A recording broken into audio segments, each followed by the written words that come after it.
A few words about the sea. It is interesting how we can read a book, enjoy it immensely, and then forget about it. Uh, by we, alas, I mean me.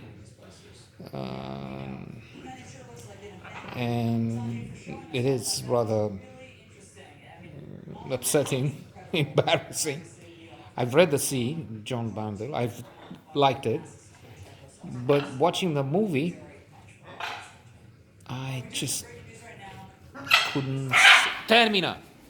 Except perhaps the scene from the past. So I'm not giving you the future, the end of the movie, but I'm just saying that in the past, two children have died, and some of that maybe came to me, even if there's also this notion how much is this from memory and how much, perhaps everything, all of it is anticipation. I mean, without reading a book, without anything leading up to this, it's just what the movie is about, what the movie is pushing you, or let's say me, to think is going.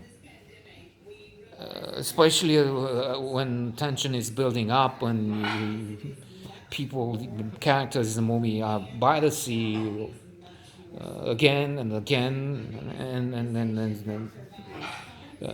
massive waves or a turbulent sea, and there's a termina placatacolo destroying the furniture while I'm talking nonsense here. He is. He's not even now he's showing himself to the camera so that the police can identify the culprit, the guilty party, and take him to jail. So anyway, it is a remarkable movie. It is a very good movie, that's for sure.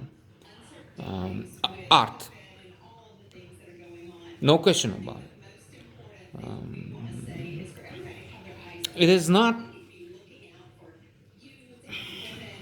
easy if one is looking for entertainment, as in, I don't even know what I'm talking about again here, because I've never seen the Fast and the Furious. I keep seeing when they mention on CNN, let's say, or okay, so the Fast and the Furious, Days of Green Valley and Red Cars has been launched, number 16 in the franchise. And then they show me some breathtaking images from the space station, and the guys from the movie have just launched into space and they chase each other. Then I can get to see the trailer rolls. But those who are into that kind of entertainment, Fast and the Furious type, Avengers type, they won't find this satisfying, because it keeps going back.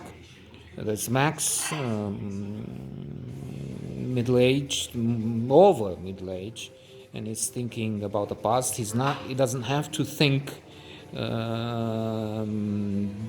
because this past days, memories, love, romance from the past, tragedy just overwhelm him. Especially since after his wife's death, so he's going back to the sea, to the place in his childhood where he has witnessed his first emotions, first love, if we can call it that. It's a rather big word, so I don't know if a boy of 10 or how old, but still very, very young, he was, if we can say that about that age, that he can love, or she can love, such a tender age. And so we have also two, not moments, but two periods in the past. His going to repeatedly. There's the age of, let's say, 10 for most of the time, but also images from the more recent past connected with his wife, talks with his wife, trying to help her. She's very ill, she's about to die. And so he's in the hospital next to her, he's by the bedside, talking in the kitchen, and she keeps coming back. He has a lot to go through, penitence, remorse, and such. He's drinking to not to forget, because that appears to be impossible. Maybe on the contrary, he just lives for that, for what has happened, not for what is about to happen. It might be even suicidal. In fact, at one point, that's something I also seem appear to remember. He's laid out on the beach as the waves come to him. So he's not going and jumping into it, but he can still die if he's passed out, and you can drown in the bathtub. And that happens. It's a chance in, I don't know, more than a million. Just like being struck by thunders, but it still happens. So luckily he's found by someone, and he says, "I understand you saved my life," and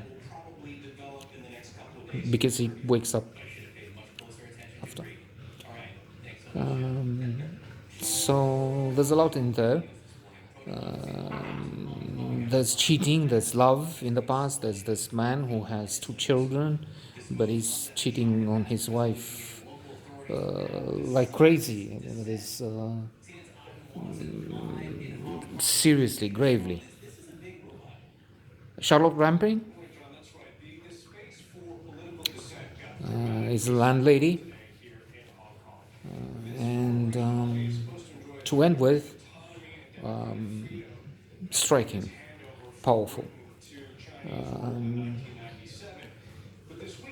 memorable book and movie for those who, of course, keep everything together, have space in the memory, and have a memory. I don't know.